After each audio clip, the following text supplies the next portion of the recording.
Hello guys, तपाईँहरूलाई स्वागत छ मेरो नयाँ रियाक्सन भिडियोमा। अनि म फेरि पनि आइसकेको छु तपाईँहरूको लागि नयाँ रियाक्सन भिडियो लिएर। अनि आज चाहिँ म नेपाली फिल्मको ट्रेलर आइसकेको रहेछ, धेरै अगाडि एक हप्ता अगाडि आएको रहेछ। मैले रियाक्सन गर्न पाएको थिएन अनि मलाई थाहा पनि थिएन है।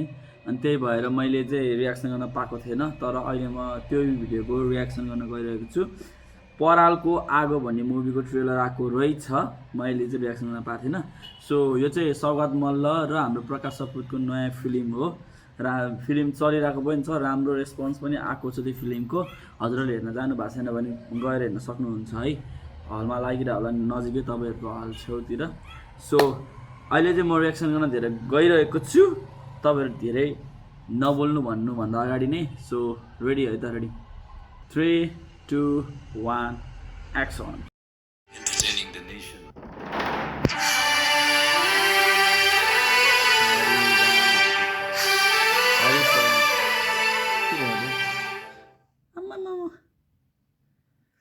साखलले हुमठानेर राजाका रथयानमा जो चढ्दछ नहत पताई टिक्दछ त्यही दरबारमा।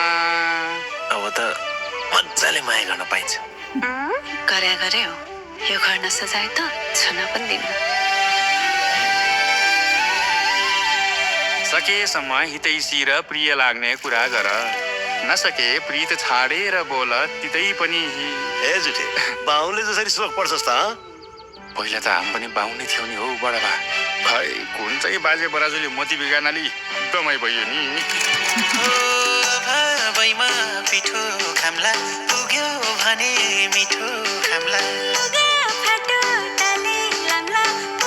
प्रकाश सपुतको एक्टिङ पनि कति राम्रो छ है। तर उहाँले एक्टिङ राम्रो गर्नुहुन्छ क्या। सौगात मल्ल त अब एक्टिङको किङ भइहाल्यो होइन, तर प्रकाश सपुतको पनि राम्रो छ है एक्टिङ। अनि यो फिल्म धेरै नै राम्रो छ भन्ने सुन्नमा छ।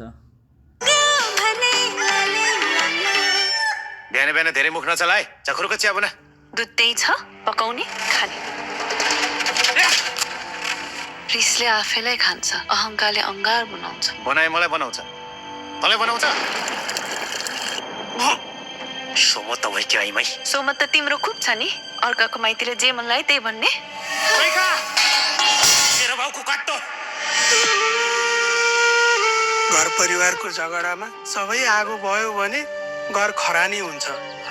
बाउले एक मुठी दुध खाइरहेको भैँसी समेत कसरी खोसेर ल्याउन सक्यो होला? होइन, मेरो बाउको घरबाट नल्याए, मेरो बाउको घरबाट ल्याउनु। कमाएर पो ल्याउनु पर्छ, अझै माइतीलाई बोल्ने नामर्द।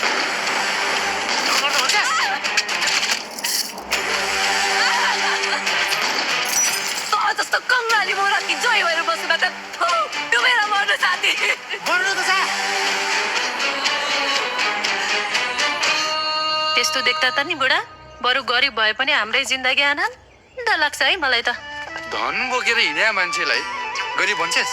खै देखाउ कहाँ बोकेछौ धन? तै त होस् नि मेरो धन। तँभन्दा ठुलो धन अरू मलाई के चाहियो र भन्छ?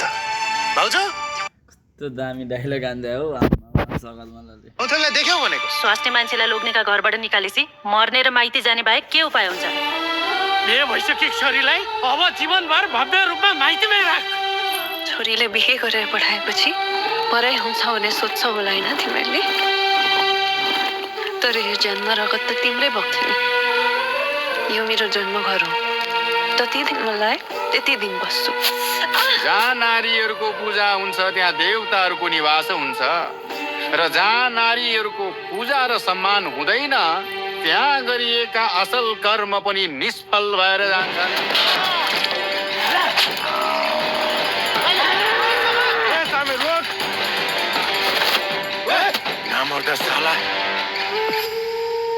ओ छोटे दाइ, आखिर मेरो गल्ती के छ भन त? सम्बन्धका धागाहरूले चुडिन नदेऊ। यो चुडियो भने जिन्दगी व्यर्थ छ। कुरा भने समयमै बुझेको राम्रो हो भाइ, नत्र त्यो बुझाइको कुनै अर्थ रहन्न।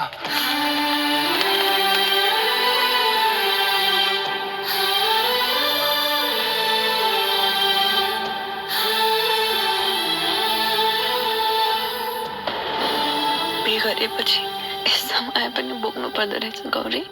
मेरो पनि बिहे भएपछि यस्तै गाउँ हुन्छ हो फुपू।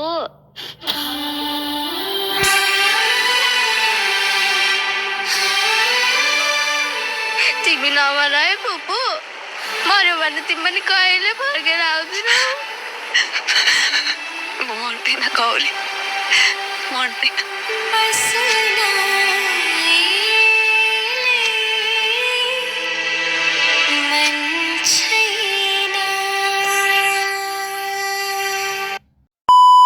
लगायत ट्रेलर 4 मिनटको थियो तर कतै पनि डिसपोइन्ट गर्ने सिनहरू थिएन ट्रेलर अनुसारले फिल्म त झन् बवाल छ भन्ने सुनेको थिएँ मैले हेर्न पाएको थिएन अस्ति शनिबार हेर्न जान्छु भने सोचेको थिएँ मैले बिर्सेँ होइन फिल्म चाहिँ एकदमै राम्रो छ भन्ने सुन्नमा आएको छ हाम्रो नेपाली फिल्म पनि एकदमै राम्रो स्टोरीमा बन्न थालेको छ आजकल चाहिँ अनि यो फिल्म त अब राम्रै छ भन्ने सुनेको छु सायद मिल्यो भने यो शनिबार हलमा चलिरहेछ भने म यो पालि शनिबार चाहिँ फिल्म स्योर हेर्न जान्छु म चाहिँ अरू दिन त मैले पनि भ्याउँदिनँ सो हजुरहरू पनि हेर्न जानु होला फिल्म हेर्न नेपाली फिल्म परालको आगो भने एकदमै राम्रो छ ट्रेलर हेरे अनुसारले झन् राम्रो लाग्यो मलाई सुने झन् त्यस्तै राम्रो थिएँ सो हामी धेरै म बोल्दिनँ तपाईँहरू पनि हेर्न जानु होला फिल्म म अब शनिबार स्योर हेर्न जान्छु फिल्म सो अब अहिलेलाई यति नै हामी नेक्स्ट भिडियो फेरि आउँदैछ मेरो अर्को नयाँ रियाक्सन भिडियो पनि आउँदैछ नयाँ गीतको रियाक्सन भिडियोहरू आउँछ नयाँ फिल्मको ट्रेलरको रियाक्सन भिडियो आउँछ है